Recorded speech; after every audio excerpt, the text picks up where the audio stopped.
Olá, queridos amigos, queridas amigas, que a graça e a paz de Jesus esteja com cada um dos amigos, que o sol da justiça, que é Cristo, possa inundar seus corações, dando-lhes o devido entendimento, sabedoria, e que todos tenham um belo dia.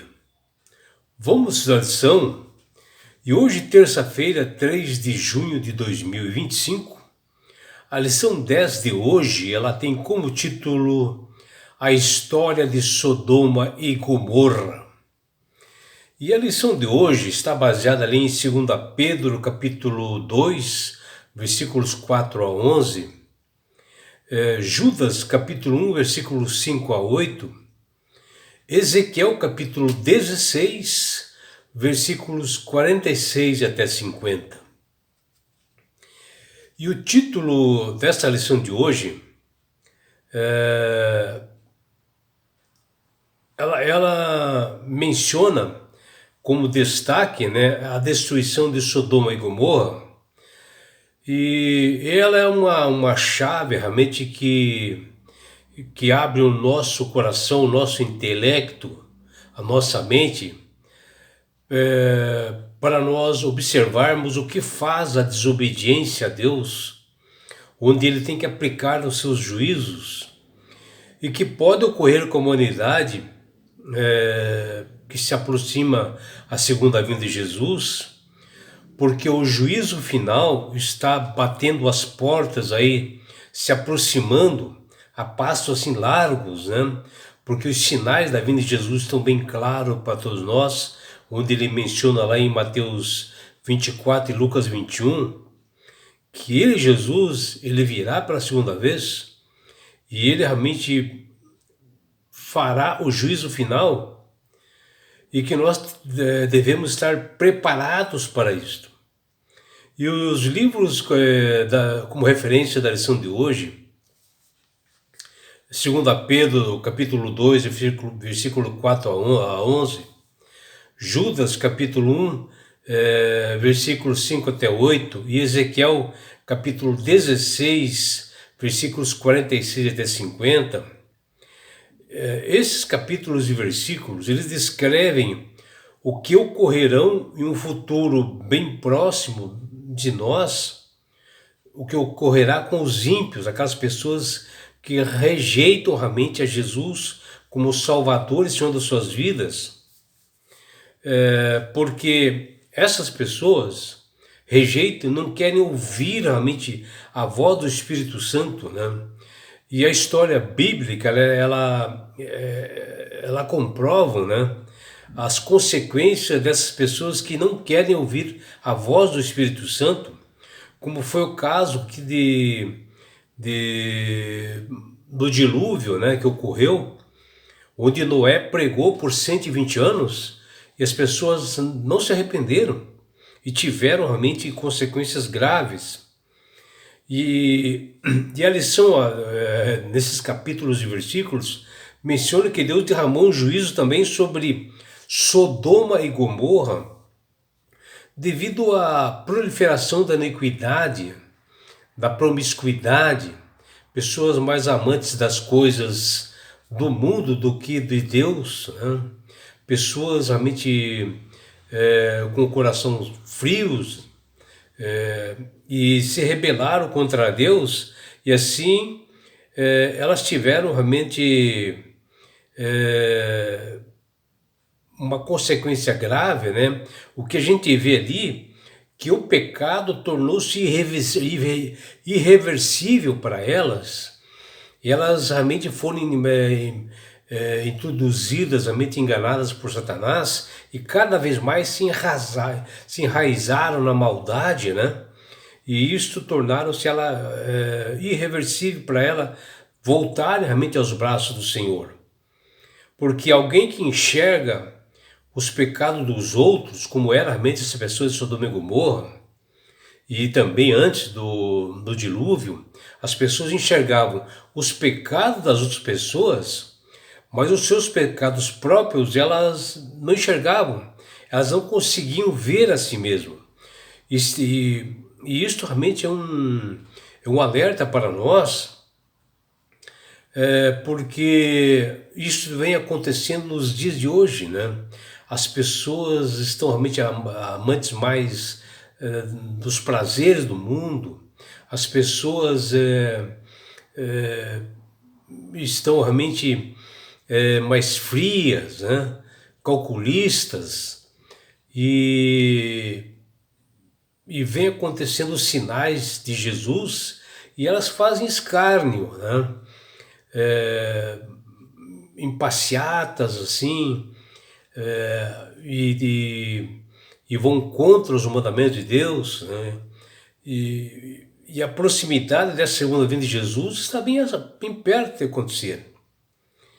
E a advertência, ela é apresentada assim a todas as pessoas dos últimos dias, ou seja, do nosso tempo, por meio do que aconteceu no passado, para nós verificarmos o que ocorreu com Sodoma e Gomorra, e que isso ficou claro, que os ímpios eles serão destruídos, eles serão exterminados, como ocorrerá no juízo final, como diz lá em Apocalipse 20.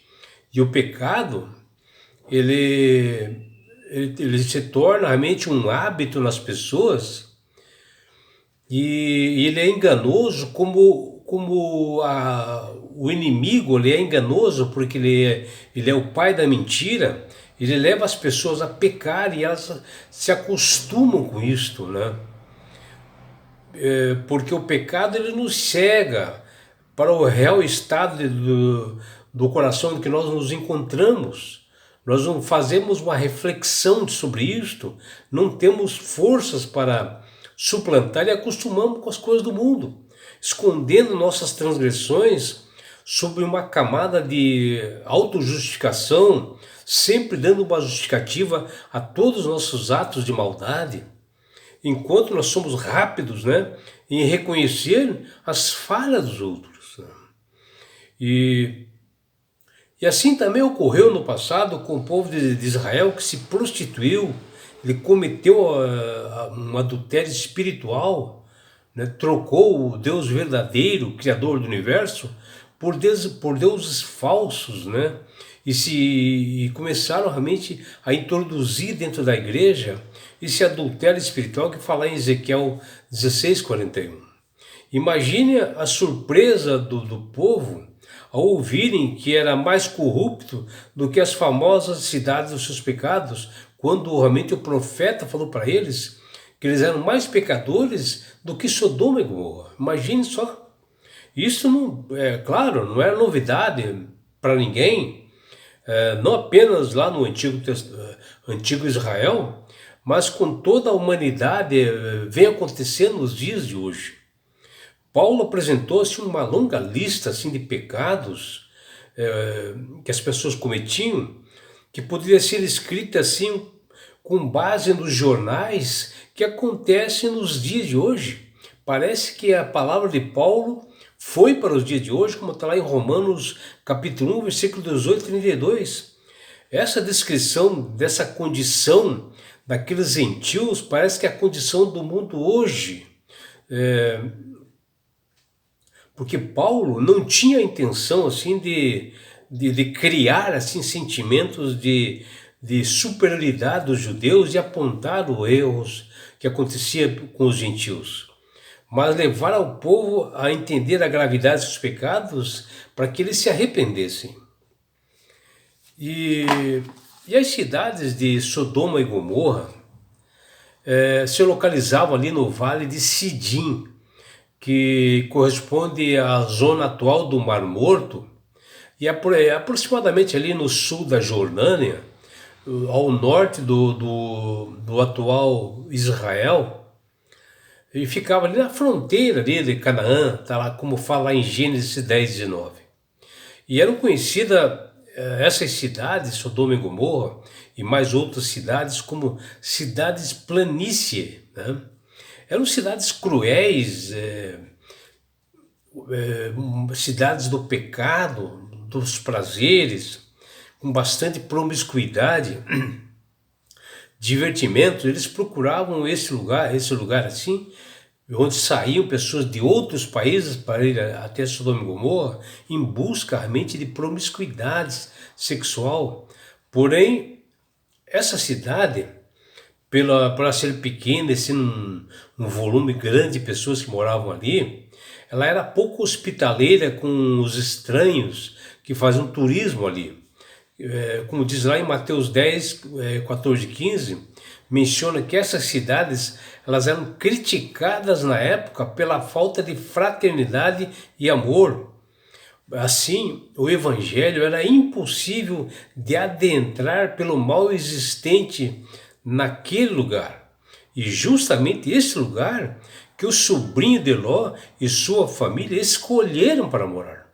Vejam só. E a Bíblia relata que a escolha de Ló por esse lugar foi aos poucos assim acontecendo para Ló, porque ele foi armando a tenda da sua família cada vez mais próximo de Sodoma e Gomorra, e sempre flertando com o perigo, com o mal, até que ele fixou uma residência lá dentro de Sodoma, que diz lá em Gênesis 13, 12. Por aí você vê como é o pecado, aos poucos vai te levando e você acaba sendo envolvido. E isso foi revelado no final, no pior da decisão, do que Ló tinha feito, né?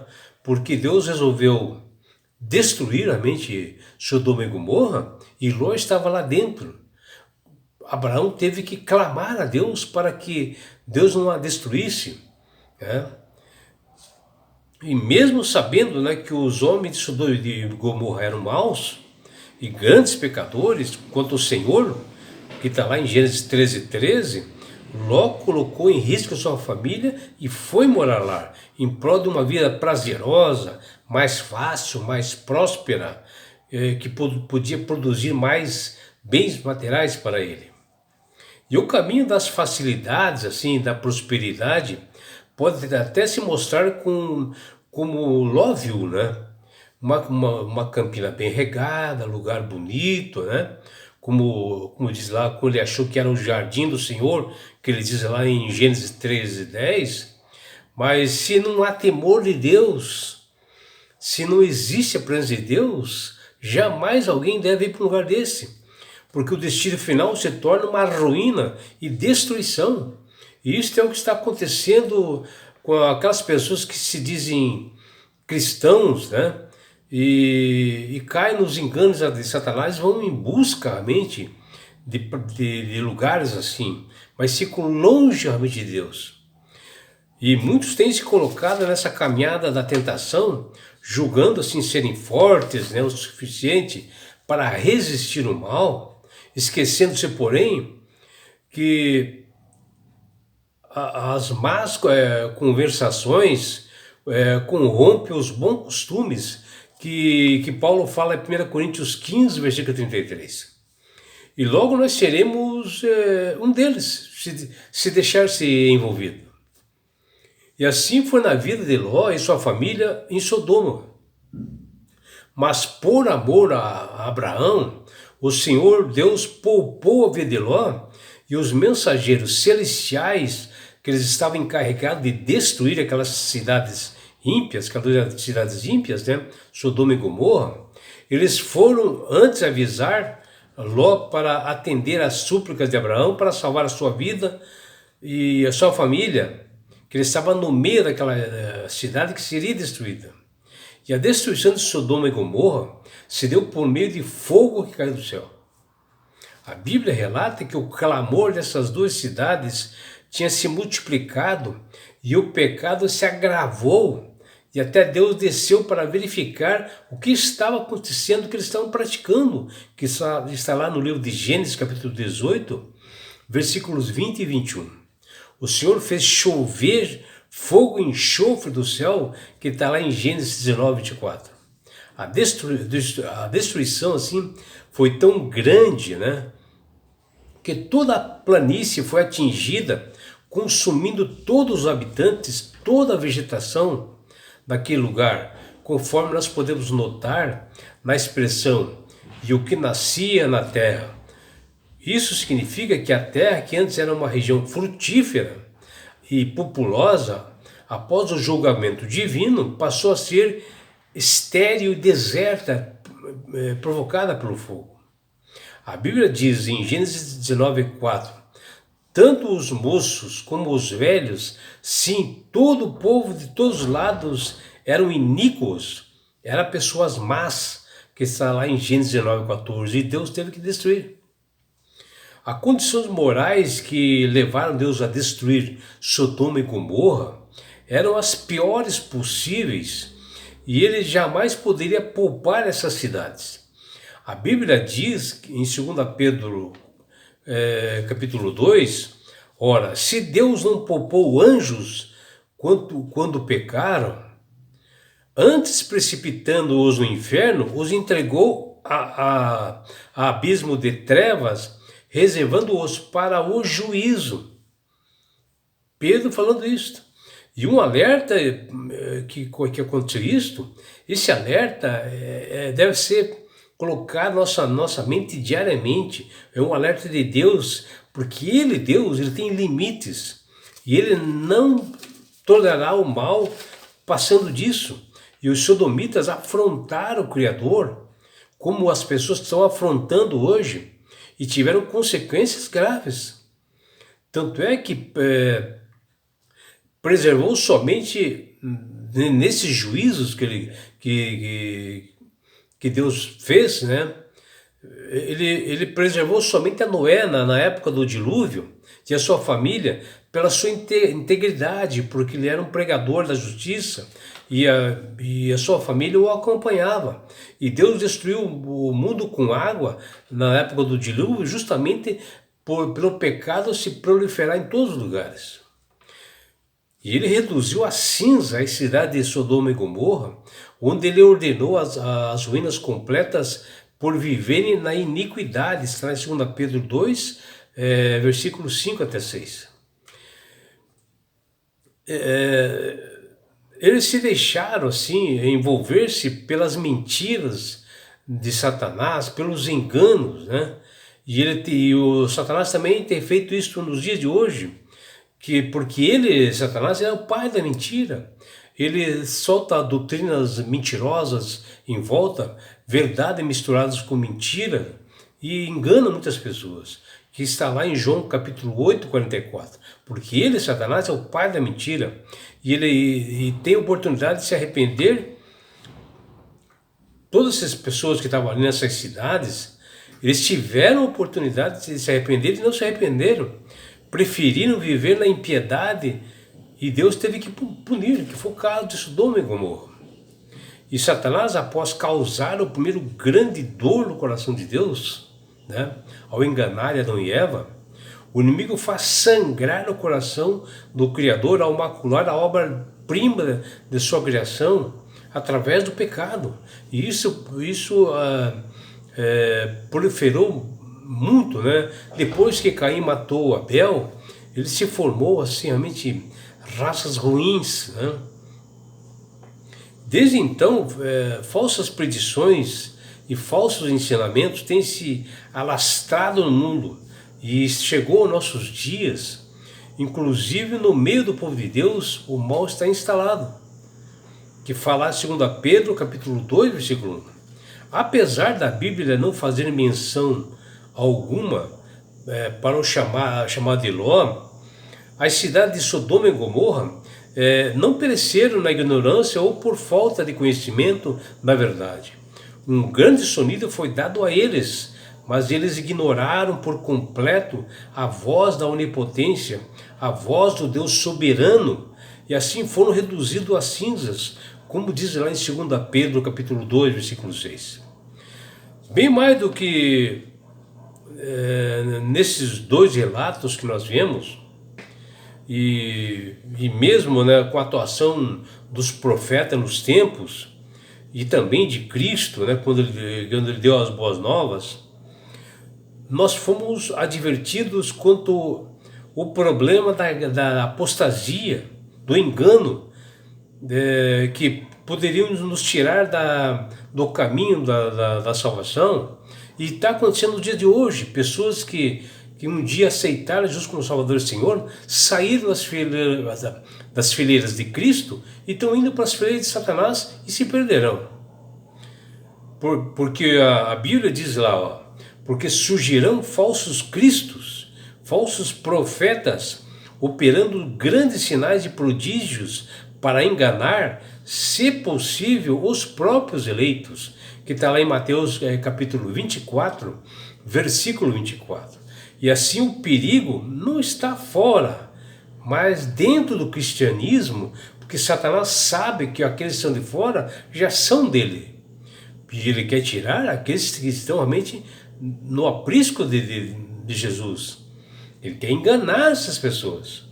E Deus faz uma advertência clara para as pessoas nos últimos dias, ou seja, o agora, nesse momento, através de relato dessas cidades de Sodoma e Gomorra, que um dia ele, Deus, fará um juízo final e todos estarão perante realmente o juiz do universo, que é Jesus, que está se aproximando e está chegando, e aqueles que realmente não aceitarem, rejeitarem a Cristo, no caso os ímpios, todos serão destruídos em um lago de fogo, diz Apocalipse 20. E é por isso, meu amigo, minha amiga, que Deus tem falado com todas as pessoas para aceitarem a Jesus como Salvador e Senhor das suas vidas. Porque a partir do momento que você aceitar Jesus como Salvador de suas vidas, obedecendo seus estatutos e mandamentos, principalmente o quarto mandamento, você passa a ser uma pessoa sábia, de entendimento, uma pessoa que sabe manusear bem as Escrituras. E quando você aceita Jesus sinceramente, você ganhará de presente de Deus a salvação. E com isto, na grande volta de Jesus a este mundo que está se aproximando, Jesus, ele levará você, seus filhos, sua família e todos nós para as mansões celestiais. Um lugar, meu amigo, minha amiga, onde lá você não terá mais morte, mais dores, mais aflições, não terá mais perseguições. Você estará no céu. Você participará da grande bodas do Cordeiro, nas bodas de Jesus, do casamento do noivo, que é Jesus, com a noiva, que é a igreja, que somos nós, numa grande festa. E você, meu amigo, minha amiga, terá uma oportunidade de estar assim, ó, face a face com Jesus, o Salvador. Já imaginou? E sabe por que Deus quer fazer isto com você, meu amigo? Com você, minha amiga? Porque Jesus te ama. Abraços do seu amigo João Carlos Amorim.